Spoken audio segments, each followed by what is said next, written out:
pour le projet de loi de finances, Mhm. sur le plan global, qu'est-ce qu'on apprend?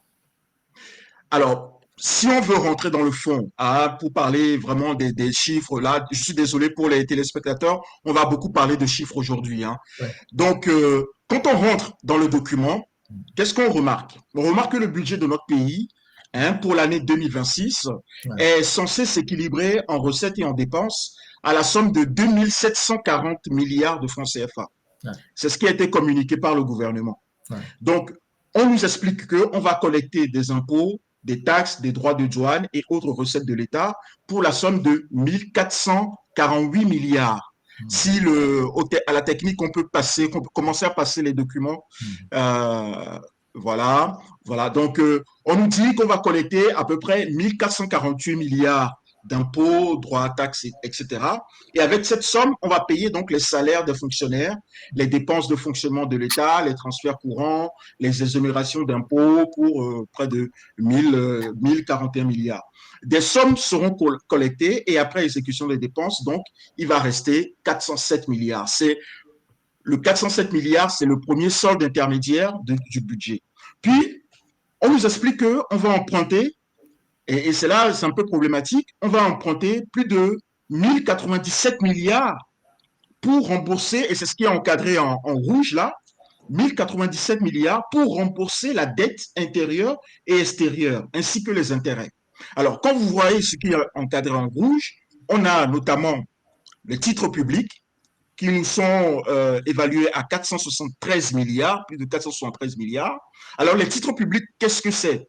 On en a parlé beaucoup ici et même sur la page Facebook ACGFIP. Les titres publics, c'est le terme technique pour désigner les prêts, les emprunts que l'État fait en vendant des obligations et des bons du Trésor.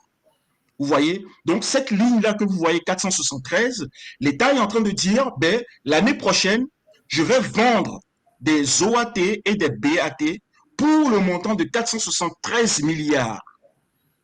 Et ensuite, l'État nous dit, je vais faire des projets, des emprunts projets, c'est-à-dire que ils vont encore démarcher la Banque mondiale, le FMI, tous les organismes internationaux que nous connaissons pour présenter des projets et faire rentrer des fonds à hauteur de plus de 220 milliards pour financer des projets.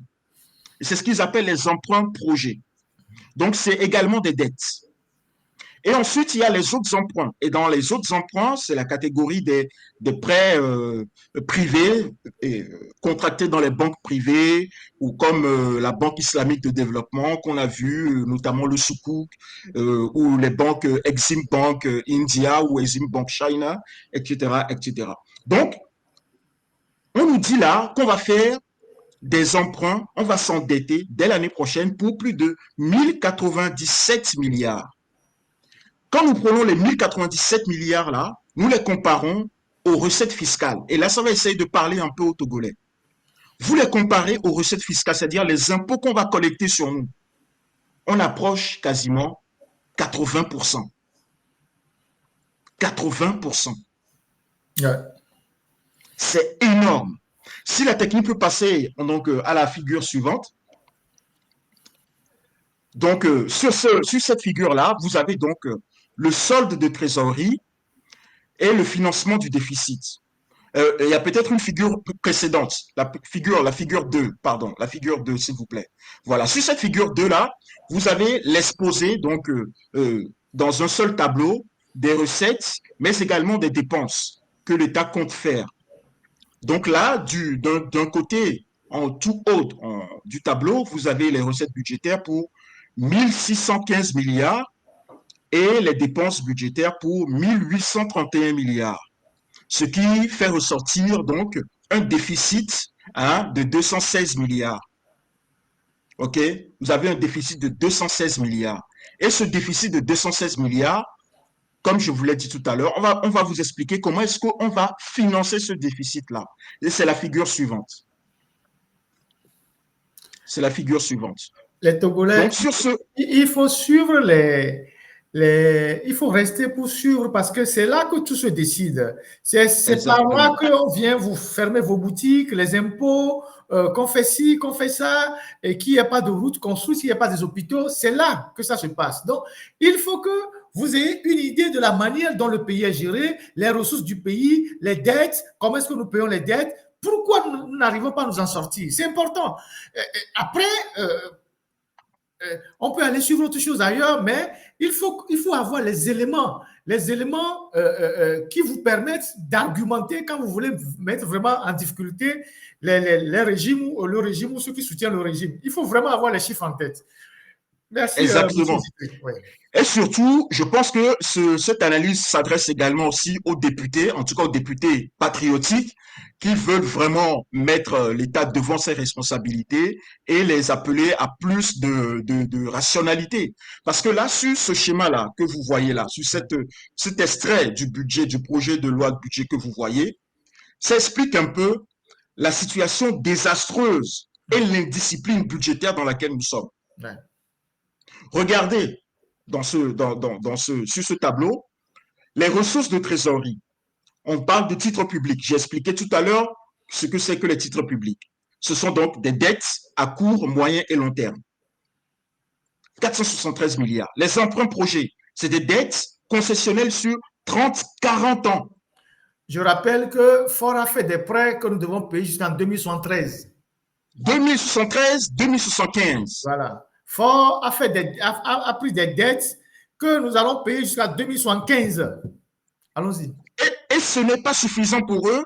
Ils projettent l'année prochaine d'en prendre encore 220 milliards pour 30 à 40 ans encore. Voilà. Puisque, de toute façon, c'est la recommandation que leur a fait le FMI. Après les audits qui ont été faits par le FMI les mois derniers, la recommandation qui leur a été faite, c'est que d'éviter de s'endetter davantage à court terme, à moyen terme, sur les marchés financiers et de privilégier les dettes long terme. Ouais.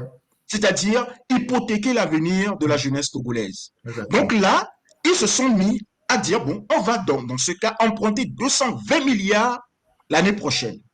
C'est très important de le dire. Donc, on a dans cette structure-là, en plus des autres emprunts, les dettes commerciales auprès des banques privées, etc. Maintenant, là où c'est encore plus grave, et c'est là où on arrive, et c'est ce qui est surligné en rouge, ce sont les remboursements de capital. C'est-à-dire que on a emprunté, maintenant il faut rembourser le capital plus les intérêts. Dans le tableau précédent, vous avez vu que la charge des intérêts, c'est aux alentours de 188 milliards. Ouais. Maintenant, regardez les amortissements, c'est-à-dire le remboursement de capital. Nous sommes pour la dette intérieure à 631 milliards. Et pour l'amortissement de la dette extérieure, nous sommes à près de 250 milliards. Ça veut dire que les charges de trésorerie, c'est-à-dire les charges de remboursement, sont à plus de 880 milliards. C'est énorme. Et on va vous expliquer pourquoi tout à l'heure en allant voir les montants qui sont affectés au ministère. Mais déjà, dès maintenant, je peux vous dire en exclusivité, ou peut-être pas en exclusivité, mais vous voyez là, il y a 880 milliards, plus les ressources de trésorerie là, que vous voyez. En tout, 1097 milliards qui vont être purement de la dette. Et sur ce purement de la dette là, il y a près de la moitié, plus de 3/4 qui vont juste rembourser de la dette. C'est-à-dire que c'est de l'argent qui sort des finances publiques sans retour. 880 milliards. Et en même temps, vous savez quel est le budget du ministère de la Santé? C'est 150 milliards. Nous allons voir le budget de la ministère de la Santé. On va voir les budgets ministère par ministère. Voilà. Donc, il y a une grande différence entre l'argent qu'on dépense sans retour et l'argent aujourd'hui qu'on met au service des services, qu'on utilise pour les services publics. De toute façon, le budget, on n'a pas d'argent pour financer les projets demain. On n'a pas suffisamment d'argent. Voilà. Ouais. aujourd'hui, comme vous voyez sur ce tableau-là, comme vous le voyez sur ce tableau, même les emprunts projets, ce qu'on récolte pour les emprunts projets, vont servir à rembourser des dettes. Mais, C'est mais hallucinant. même la Et dette, même, même la dette intérieure, ils peinent à la rembourser, même si ils affichent ça ici. Il y a beaucoup d'entreprises au Togo qui sont là depuis 2 ans, 3 ans. Ils ont des factures, ils ont des trucs auprès de l'État. ils ont des arriérés. Ils ont des Exactement. arriérés. Donc, il faut aller négocier avec des gens au trésor qui prennent aussi leur pourcentage. S'il y a un peu d'argent qui rentre, on vous donne une partie. Je connais tellement d'entrepreneurs, d'opérateurs économiques togolais à qui l'État doit énormément d'argent, qui ont aujourd'hui fermé leur boutique, ils ont mis la clé sur le paillasson. Et donc, ça, c'est quand même incroyable. Et donc, quand on parle on dit que les opérateurs économiques n'arrivent pas à tenir leurs entreprises, c'est quelque part le chômage, c'est beaucoup de difficultés sur le plan social et dans un environnement où même les grandes entreprises aujourd'hui sont en train de licencier. J'ai dit la dernière fois que Simtogo est en train de licencier pratiquement tous ses contractuels. Et donc, la misère va s'accentuer, les conditions vont encore être corsées dans le pays. Et je vous laisse continuer. Exactement. Donc, et je voulais juste dire que le ministère de la Culture et du Tourisme, par exemple, vous savez quel est le budget du ministère? Est-ce qu'on peut avoir la liste Voilà, c'est les documents suivants. la liste documents suivants? Alors là, est-ce qu'on peut s'arrêter 2 minutes là et ensuite on continue sur les budgets de chaque ministère? Là, vous avez un tableau que nous avons effectué à partir des données qui sont dans le document de programmation budgétaire de 2026 à 2028. D'accord? Ça, c'est les données qui sont dedans, qui sont dans ce document qu'on a un peu compressé, essayé d'ordonner un peu. Quand vous voyez sur ce document, sur cette courbe-là, sur ce graphique, il y a plusieurs courbes que vous voyez. Il y en a 4 notamment. Vous avez donc les dépenses. Ce sont des dépenses qui sont représentées là. Et une recette. Donc, en premier lieu, la courbe que vous voyez tout en haut là, qui continue et qui augmente de façon très abrupte à partir de 2025, c'est la courbe des recettes fiscales. C'est-à-dire, c'est la courbe des impôts qu'on va continuer à nous prélever. C'est-à-dire qu'on va augmenter substantiellement les impôts qu'on va nous prélever. Et c'est ça ce que vous voyez là-bas.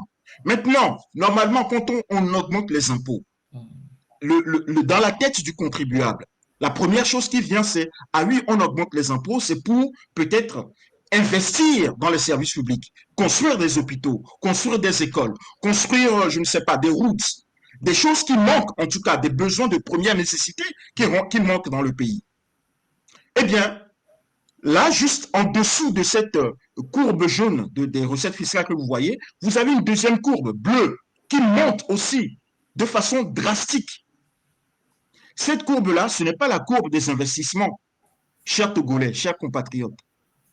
Ce ne sont pas les investissements qui augmentent comme ça. Pendant que vos impôts augmentent, vos investissements n'augmentent pas. Vous savez quelle est cette courbe-là, bleue, qui augmente de façon aussi dramatique? C'est les dépenses de fonctionnement de l'État. Qu'est-ce que les dépenses de fonctionnement de l'État? Ce sont les salaires payés aux fonctionnaires, ce sont les acquisitions de biens et services, c'est-à-dire les objets, comment dire, les objets de bureau, les chaises, les voitures, etc., qui sont payés pour faire fonctionner le service. C'est-à-dire qu'au lieu de diminuer le train de vie de l'État, on augmente les impôts pour pouvoir augmenter le train de vie de l'État. Et c'est ce que vous voyez là avec la courbe bleue. Mais de toute façon, c'est normal puisque ils ont créé plusieurs institutions qui sont budgétivores. Exactement. Ils ont un gouvernement qui est élastique. Ford n'a même pas fini de nommer les ministres. Il y a des ministères qui ne sont même pas encore pourvus qui ne sont même pas encore pourvus. Donc, c'est un gouvernement élastique. Donc, le train de vie de l'État s'est énormément agrandi. Donc, ça doit être visible dans le budget. C'est ce qu'on voit là. Et c'est ce qu'on voit là. On voit que les dépenses de fonctionnement augmentent beaucoup plus vite que les dépenses d'investissement. Et c'est les dépenses d'investissement qui arrivent en troisième position là, en la courbe orange que vous voyez. Ouais. C'est ça qui arrive en troisième position, alors que normalement, ça devrait être le contraire. Si on est dans un pays où on sent que la dette s'emballe, que les dépenses s'emballent, normalement, des responsables, des dirigeants responsables doivent normalement rationaliser les dépenses de fonctionnement de l'État, c'est-à-dire baisser le train de vie de l'État et augmenter plutôt les investissements parce que les investissements ont ça comme atout que ça rapporte de l'argent. Quand vous investissez bien, correctement votre argent, vous avez normalement un retour sur investissement. Ce retour sur investissement vous permet de rembourser la dette que vous avez contractée au départ pour pouvoir faire cet investissement-là. Normalement, c'est ça la logique. Malheureusement, ça, on est en train de marcher complètement sur la tête avec ce gouvernement. Ce sont les dettes de fonctionnement qui ne ramènent rien du tout à l'État, c'est-à-dire qu'aujourd'hui, quand on achète une grosse 4x4 à un fonctionnaire, le fonctionnaire ne fait pas plus de chiffres, le fonctionnaire ne fait pas de bénéfices, parce qu'un fonctionnaire ne fait pas de bénéfices. La fonction publique, ce n'est pas une activité qui fait des bénéfices. Donc, vous voyez, donc aujourd'hui, nous sommes dans une anomalie totale avec ce gouvernement-là. Et ça, le tableau que vous voyez là, c'est ce qui nous attend jusqu'en 2008, les 3 prochaines années. C'est ce qu'ils ont décidé. Et c'est ça qu'ils ont communiqué aux députés pour qu'ils puissent réfléchir dessus en 24 heures et venir débattre. Ouais. C'est juste inacceptable, irresponsable et suicidaire. Puisque vous l'avez vu tout à l'heure, le poste le plus important dans le budget de l'État en 2026, c'est le poste de la charge du service de la dette, c'est-à-dire la somme de la charge des intérêts et des amortissements. Ouais. C'est ça le poste le plus important, c'est 1097 milliards qu'on doit consacrer rien qu'à la dette, au remboursement et au paiement des intérêts de la dette qu'on a engrangée sur la tête des Togolais. C'est inacceptable. Donc, on peut continuer.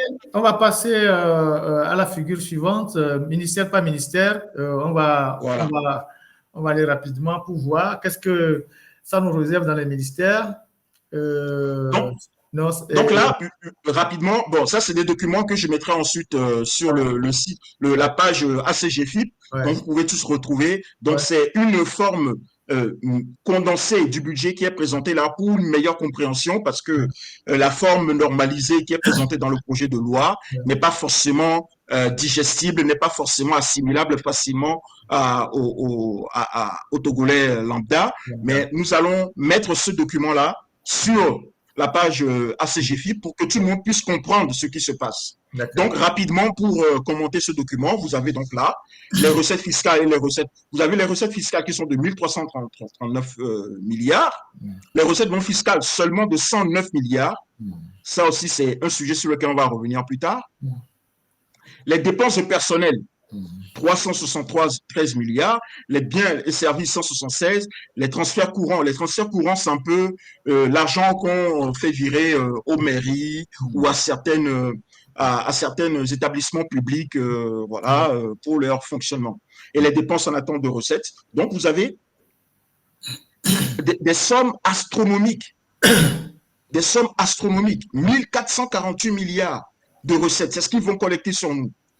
Maintenant, dans les dépenses, nous sommes à près de 2740, près de 2000 milliards de dépenses. Et pour combler le déficit, ils sont obligés d'aller emprunter de l'argent pour rembourser des dettes qu'ils avaient prises avant. Et ça s'appelle du refinancement. Ouais. Le refinancement, on le voit, on le constate aisément sur ce schéma-là.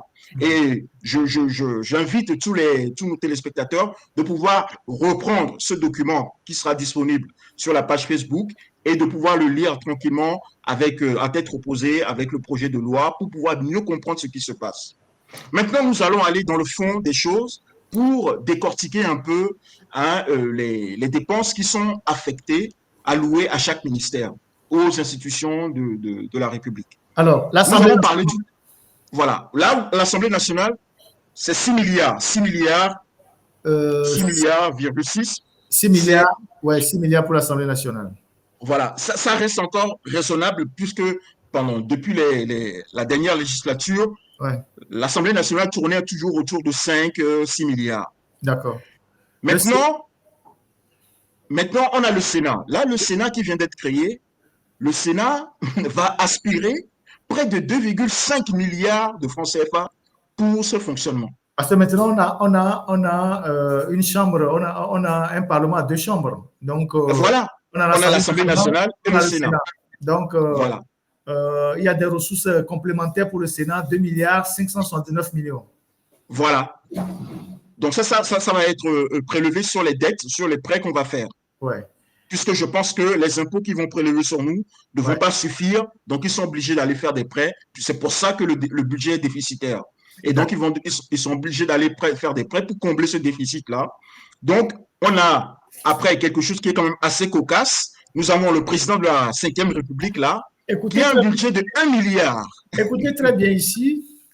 On a le président de la République, donc M. Jean-Lucien Sanvi de Tové, qui a un budget de 1 milliard 660 millions.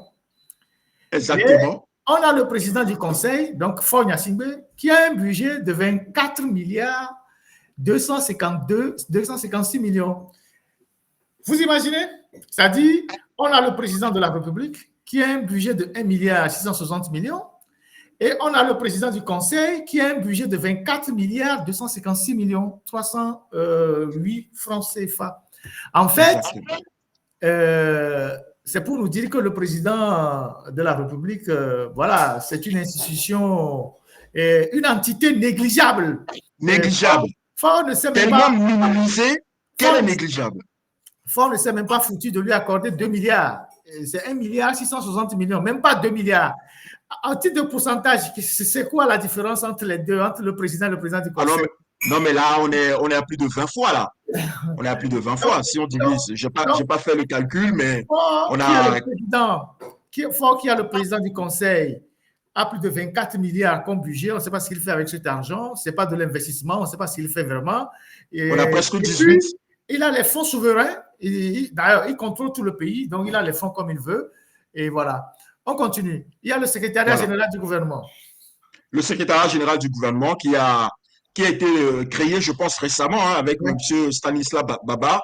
Donc, il y a 733 millions de budget. Ouais. Mais on ne va pas tous les faire, mais j'ai voulu juste mettre en exergue certaines. Donc, la Haute Autorité de Régulation de la Communication, c'est la HAC. C'était la HAC qui a seulement un budget de 500 millions, pardon. 500 millions. La haute autorité pour la transparence. C'est la APLUSIA. Bon, eux, on ne sait pas ce qu'ils font dans le pays depuis des années. Voilà. Ils font juste des séminaires, ils se partagent l'argent, ils vont faire des séminaires, ils prennent café, ils prennent à la pause café au lait et puis croissant. Donc, eux, c'est les séminaires qu'ils font. Depuis qu'ils sont créés, ça fait 6 ans, 7 ans, on n'a jamais appris qu'ils ont arrêté un voleur ou bien qu'ils ont mené une action qui a mené un voleur. Mais ils font des séminaires tout le temps. Des séminaires pour les journalistes, des séminaires pour telle personne, des séminaires ici qui sont toujours pointés par les cafés au lait, les chocolats, tout ça à la pause. Donc, après, les gens prennent leur perdien. C'est à ça que ça sert à Plusia. Bon, eux, ils ont un budget d'1 milliard. Exactement. Voilà. Et la Commission nationale des droits de l'homme a un budget de 620 millions. Et on sait vraiment pas à quoi il sert. Le Conseil supérieur de la magistrature, qui est quand même une institution assez importante, qui ne s'est plus réunie depuis au moins 5 ans. Et ça, c'est une institution très importante. Ils ont un budget de 68 millions. 68 millions seulement. Ouais. On avance. C'est incroyable. Donc, ça montre un peu les priorités de ce gouvernement-là, de ce qu'il compte. Donc, on peut passer donc, au document suivant. Ouais. Et là, si vous pouvez zoomer un peu, tu parlais tout à l'heure de l'armée, de tout ce qu'ils font comme dépenses dans l'armée. Ouais. Là, je peux vous dire aujourd'hui que le budget consacré à la défense nationale représente quasiment, c'est le 3e plus gros budget de notre budget national. Alors, pour l'armée, on a un budget de 120 milliards. 19. Disons 120 milliards, 119, donc 120 milliards. Pour l'armée. Et ce budget C'est Fort qui le gère, parce que c'est lui qui est en plus le ministre, le ministre des Armées, c'est lui qui gère, le ministère est rattaché au président du Conseil, donc c'est lui qui gère aussi ce ministère. Et quand on voit depuis des années les milliards qui sont consacrés à l'armée togolaise et on voit les conditions dans lesquelles les militaires togolais vivent, les casernes qui sont comme les poubelles, les brigades de gendarmerie qui sont comme des dépotoirs, on se pose la question de savoir véritablement où passe tout cet argent qu'on investit dans l'armée, pourquoi on n'a pas des casernes modernes, pourquoi on n'a pas du matériel moderne, pourquoi les militaires sont si mal habillés, pourquoi ils sont si mal payés, pourquoi. Et comme je vous l'ai dit, il y a un document qui a été déposé par Mme Nyakade. On cherche ce document. Dès qu'on va l'avoir, on va venir vous parler ici de l'armée togolaise, de l'état des casernes, de l'état de délabrement des brigades de gendarmerie et comment les militaires sont obligés de se débrouiller dans les casernes. Donc, c'est le troisième budget de la loi des finances et ça, c'est depuis longtemps. Plus que d'ailleurs, je pense, d'autres ministères importants, mais cet argent, on ne sait véritablement pas où passe cet argent. Ben, pendant très longtemps, c'était plus que le budget du ministère de la Santé. Ah oui. Voilà, mais désormais, je pense qu'ils ont compris un peu suite aux dénonciations qui sont faites qu'il faut accorder plus de fonds à la santé. Donc, le ministère de la Santé, l'hygiène, etc., commence à avoir un peu plus de fonds, mais maintenant, c'est l'utilisation de ces fonds qu'il faudra voir. Donc, si on baisse encore un peu, on On va verra voir le que, ministère de l'Éducation et le ministère de la Santé. Les gens le demandent dans les commentaires. voilà. Et le ministère de l'Éducation, par contre, c'est le premier poste du budget, le plus gros poste du budget, le ministère de l'Éducation. On est à 212 milliards. OK. Le 212 ministère de milliards. l'Éducation, on est à 212 milliards. Le ministère de la Santé, Le ministère de la Santé, on est à 118 milliards. 118 milliards. Donc, le Voilà. ministère de la Santé et le ministère de la Défense sont plus ou moins au même pied. Quasiment, voilà. Voilà. Ministère de la Santé, ministère, voilà. Quasiment la même On chose. avance. Le ministère de la Culture. Et ministère de la Culture, Les et artistes c'est là le régime. pire, c'est là le pire. Le Bon, ministère de la Culture, c'est on va 2 voir milliards. on va voir le ministère de la Culture et le ministère des Sports. Le ministère de la Communication, c'est quoi? C'est un Le ministère de la milliard. Communication, alors, on est à 4 milliards. Le On ministère est de à la 4 milliards. Communication, 4 milliards. Le 4 ministère milliards. De le ministère des l'Agriculture. Sports, le ministère des Sports, on est combien? Alors, est-ce que le ministère du Sport, est-ce qu'il n'est pas rattaché au Non. ministère de... Ouais, mais ils ont mis ici ministère délégué du sport chargé de la jeunesse et des sports. C'est ça juste Voilà. après le ministère de la Solidarité. C'est combien? Je peux regarder. Non, il faut monter. Le ministère des Sports. Voilà, 9 milliards. 9 milliards. Et le ministère de la Culture? 2 milliards. Alors, le ministère 2,8 milliards. 2 milliards. Alors, les pays comme le Bénin sont à plus de 40 milliards, je ne sais pas, ou 30 milliards pour le ministère de la Culture. Le Sénégal, c'est énorme. La Côte d'Ivoire, je pense qu'il doit être autour d'une centaine de milliards. 2 milliards. La Côte d'Ivoire tourne autour de 100 milliards pour le ministère de la Culture. Ouais, la Côte d'Ivoire, ils ont... milliards. Voilà. Et le Togo, c'est 2 milliards pour la culture. Ça veut dire qu'il n'y a pas d'argent pour construire un palais de culture, il n'y a pas d'argent pour construire les centres culturels, il n'y a pas d'argent pour soutenir les artistes, il n'y a pas d'argent pour construire les centres artisanaux, il y a pratiquement d'argent pour rien. Donc, c'est de l'argent juste pour le fonctionnement du ministère. Et les séminaires qu'on fait souvent, comme je le dis, accompagnés de pauses café, chocolat chaud et puis croissant que les gens aiment. Voilà. Exactement. Et quand on met cela en abîme avec notamment le ministère de la Défense, on a l'impression qu'on est un pays en guerre. Moi, je voudrais dire qu'on n'est pas un pays en guerre pour consacrer autant d'argent à la défense nationale pendant que la culture est là, que nos artistes souffrent, qu'on n'a pas de salle de concert. Là, récemment, je pense que j'ai entendu dire que les salles Canal et tous ces Canal Plus sont en train d'être fermées une à une. Ouais. Qu'on n'a plus de cinéma, on n'a plus de salles de spectacle, etc. dans le pays. On a 119 milliards qu'on consacre à l'armée, pendant qu'on n'a que 2 milliards à consacrer à la culture. Ouais. Alors, moi, j'aimerais bien qu'on nous explique, est-ce qu'on est un pays en guerre?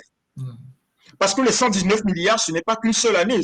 Ça fait au moins 10 ans, 15 ans que c'est comme ça. Le ministère, le budget du ministère de la Défense et des Armées n'a jamais été en dessous de 100 milliards. Ça a toujours été comme ça. Par contre, le ministère de la Culture n'a jamais dépassé 10 milliards. Ouais. Jamais. Donc, c'est quand même problématique. Donc, il faudrait que j'invite, moi, les députés, lors des prochains débats qui vont se faire, puisque la session à l'Assemblée nationale pour le débat sur cette loi de finances va durer jusqu'au 28, c'est-à-dire la semaine prochaine. Ils ont fini. Donc, après, ça va passer au niveau du Sénat. Je les invite à interroger les ministres, notamment de la Culture, et le ministre, je ne sais pas, des Finances ou ceux qui décident de l'affectation de ces sommes-là. Pourquoi la culture bénéficie d'aussi peu de fonds? Ce n'est pas normal. Est-ce que la culture aujourd'hui ne représente pas une priorité pour ce gouvernement? Est-ce que les artistes aujourd'hui, on considère qu'ils ne sont rien dans ce pays? Pas seulement les artistes, la culture, c'est un domaine transversal. Il y a tout, il y a la littérature, il y a tout. Bah oui, moi je parle d'artistes, mais il y a aussi, oui, il y a les artisans, les écrivains, il y a tout. Mais il y a aussi et on précise que ce montant, c'est le ministère de la Culture et du Tourisme. Il y a aussi le tourisme dans ce portefeuille-là. Donc, c'est infiniment petit. Donc, il faudrait vraiment qu'on nous explique pourquoi il y a aussi peu d'argent consacré à la culture. Qui est le ministre du tourisme là? C'est qui? C'est Isaac Tiakwe, c'est ça? Je pense que c'est lui. En tout cas, je ne me rappelle plus très bien. Depuis qu'ils ont fait le remaniement, je n'ai plus. C'est pour un budget de 2 milliards que les gens vont dans un gouvernement au Togo. C'est incroyable. C'est pour faire quoi? Incroyable. Mais bon, voilà, on va avancer. C'est vraiment particulier. Donc, pour finir sur ce point, pour vous dire que, bon, en gros, dans ce budget-là, on va avoir une pression fiscale qui va être augmentée considérablement à part dès 2026. Donc, les mêmes contributeurs vont être harcelés pour chasser, c'est-à-dire c'est toujours les pauvres Togolais qui vont devoir payer pour le fonctionnement irrationnel de l'État, pendant que les biens de l'État et les services rendus par l'État, c'est-à-dire le port de Lomé, l'aéroport, les phosphates, les manganèses, toutes ces ressources-là qui sont exploitées sur le pays et qui normalement devraient rapporter de l'argent à l'État, pendant que tout cela-là ne vont rapporter rien du tout, quasiment à peine 100 milliards. À peine 100 milliards, ça va rapporter. Donc, au lieu de faire tout pour optimiser les ressources non fiscales, le gouvernement ne trouve rien de mieux à faire que d'aller contracter de nouveaux emprunts pour rembourser d'autres dettes. Ce que nous appelons le refinancement, les techniques de refinancement. Moi, je qualifie ça de cavalerie financière. Parce que le terme cavalerie est utilisé un peu dans l'Assemblée nationale. Parfois, on appelle cavalerie le fait de cacher des lois, cacher certaines dispositions dans des amendements pour faire passer cela en douce. Donc, c'est une méthode un peu cavalière de faire les choses. Au lieu d'affronter les problèmes, on passe par des moyens détournés pour pouvoir éviter, pour reporter ces problèmes-là. Donc, moi, je qualifie ça de cavalerie financière. Et c'est très grave parce que plus on va, plus on se rend compte que le poids de la dette, le poids de la charge de la dette représente beaucoup dans le budget. Aujourd'hui, on se rend compte que dès 2026, on va avoir 80%. Le poids de la dette va représenter 80% des ressources fiscales. Ça veut dire que d'ici 2 ans, quasiment 100% de nos impôts iront au remboursement direct de la dette. Donc, l'argent, il n'y aura plus d'argent pour payer les services publics, pour construire des routes. Nos impôts aujourd'hui, ça veut dire que nous serons devenus des esclaves, littéralement des esclaves de nos créanciers. Les impôts que nous payons, nous ne pouvons même plus exiger que ces impôts-là puissent construire des routes, construire des écoles. Donc, c'est très dommage, c'est très triste. Et je pense que les Togolais doivent vraiment se lever pour demander des comptes. Les Togolais doivent se lever pour demander des comptes et vraiment faire en sorte que dès le 8 décembre prochain, on sente réellement un vrai changement dans ce pays. Parce que ce n'est pas normal. Ce n'est pas normal que notre pays continue de marcher comme ça. Alors, Merci. Monsieur JC, je vous ai envoyé un message inbox, Oui, mais vous pouvez le lire en attendant. Euh, d'accord, mais je voulais vous laisser une question d'un auditeur exactement. pour finir ça, et je vous transfère la question de l'auditeur aussi en même temps, et vous pouvez répondre à loisir.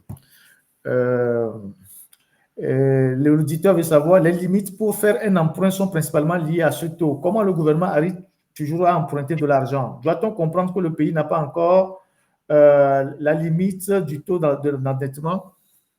Alors, ça, c'est très intéressant. Ouais, Actuellement, le taux d'endettement du pays est de 72,1% du PIB, ouais, alors que normalement, la limite acceptable était de 70% ouais, et est de 70% dans l'espace UMOA. ouais, C'est l'un des critères de convergence imposés à tous les pays qui ouais, sont membres de l'UMOA. ouais, Mais il faut savoir que pendant très longtemps, le gouvernement de Faure Gnassingbé a trafiqué la computation de la dette. ouais, Donc, quand il comptabilisait la dette publique, il n'y mettait pas la dette des entreprises publiques, il n'y mettait pas les dettes que l'État garantissait, ouais, il n'y mettait pas non plus les dettes transférées par l'État, c'est-à-dire que les dettes contractées par l'État et transférées peut-être à des établissements publics ou autres. Donc, pendant très longtemps, ils ont maintenu le taux de la dette de l'administration centrale en dessous, artificiellement, en dessous des 70%. ouais, Et ce n'est que à la revue du FMI, quand ils ont demandé, donc en mars 2024, là, ouais, qu'ils avaient besoin d'un prêt au FMI, c'est la facilité élargie de crédit. Donc, quand le FMI leur a accordé ce prêt-là, et que le FMI s'est mis à faire des audits de nos finances publiques, et c'est là où ils ont découvert que, mais en fait, il y avait des anomalies dans le budget et dans comment dire, la computation, le comptage de la dette publique. Ils se sont rendus compte, et c'est là où on en a parlé une fois ici ouais. avec toi, Ferdinand, c'est Exactement le comme ça fait s'est qu'ils, passé un peu au Sénégal. voilà, comme ça s'est passé. Mais sauf que là, c'était tellement gros Mhm. qu'on leur a dit direct, quoi. On Ouais, s'est rendu compte qu'ils ont financé l'achat d'un hôtel, ouais, on s'est rendu compte qu'ils ont acheté plus de 150 milliards d'engrais, ouais, et toutes ces dépenses-là étaient reportées en dessous, ouais. en tout cas dans le tableau qui répertorie toutes les dépenses du budget, il cache ça en dessous dans une partie, en annexe. Ouais. D'accord. Il cachait ces montants en annexe. Donc aujourd'hui, en 2025, là, en mars 2025, ou bien plutôt en décembre 2024, quand le FMI a commencé à auditer les comptes et qu'il s'est rendu compte de la supercherie, là, on a corrigé les choses. Ouais, Donc, on a réintégré certaines dettes ouais, dans la dette publique, notamment la dette des entreprises publiques, là où on s'est rendu compte que la TDE était largement, fortement endettée, que ouais, la CET était fortement endettée. D'accord. C'est là où vous avez eu les buzz l'année ouais. passée concernant l'endettement de la CET, de la TDE, etc., etc. Donc, on a réintégré tous ces montants à la dette publique et aujourd'hui, la dette publique est à peu près, reflète à peu près la réalité. Nous sommes à plus de 4 631 milliards de francs CFA au 30 juin 2025. 4 631 milliards. D'accord. D'accord. Et le fait d'avoir caché, pour répondre à la question du monsieur, c'est le fait d'avoir caché ces dettes-là pour maintenir artificiellement le taux d'endettement en dessous de 70%. C'est cela qui a en partie maintenu le fait que les entreprises, les banques continuaient à emprunter, à prêter de l'argent au gouvernement togolais. Mais il y a un autre facteur aussi. Il y a un autre facteur aussi dont j'ai parlé tout à l'heure. Le fait est que quand le gouvernement se voit en difficulté d'emprunter à long terme, c'est-à-dire faire des prêts sur de longue durée et pouvoir rembourser petit à petit, qu'est-ce qu'ils font? Ils font des prêts de courte durée, c'est-à-dire qu'ils empruntent sur 2 mois, 3 mois, voire un an, moyen terme, d'accord, pour rembourser petit à petit des dettes qu'ils ont déjà contractées. Donc, c'est ce qu'ils appellent les techniques de refinancement. Donc, ils ont tellement abusé de cette technique de refinancement, notamment quand ils vont sur le marché de l'UMO à titre, où ils vont vendre les obligations assimilables au trésor ou les bons assimilables au trésor, ils ont tellement abusé de cette technique de refinancement qu'aujourd'hui, le Togo ne peut plus emprunter sur ce marché-là à moins de 7%, alors que les autres pays empruntent à 5-6%. Aujourd'hui, le gouvernement togolais, quand il va sur le marché de l'UMO à titre pour emprunter de l'argent, il ne peut pas emprunter à moins de 7,80%, près de 8%. C'est-à-dire qu'on emprunte à des taux supérieurs aux taux de pays qui sont en guerre, comme le Burkina Faso. Le Burkina Faso, quand il va sur les marchés financiers pour emprunter de l'argent, il emprunte à 5%, à 6% tout au plus. Mais le Togo, quand le Togo aujourd'hui va pour emprunter, c'est à 7,89%. Donc là, on commence à avoir des difficultés à emprunter de l'argent. Le gouvernement togolais commence à avoir des difficultés à emprunter de l'argent, à court terme, à moyen terme. Merci. Voilà. Donc, pour répondre à cette question-là, c'est que pendant très longtemps, ils ont trafiqué les comptes.